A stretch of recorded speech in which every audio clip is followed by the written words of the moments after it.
Eu penso que o Brasil está sensibilizado e os profissionais estão sensibilizados para a importância de utilizarmos os ativos de uma forma racional.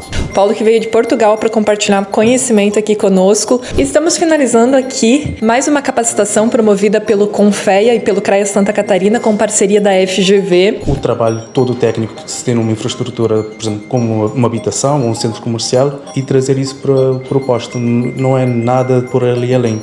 Então o profissional em si só precisa normalmente conhecer o posto, mas o resto todo o trabalho não precisa de uma qualificação além, que é para poder fazer a intervenção no próprio sistema.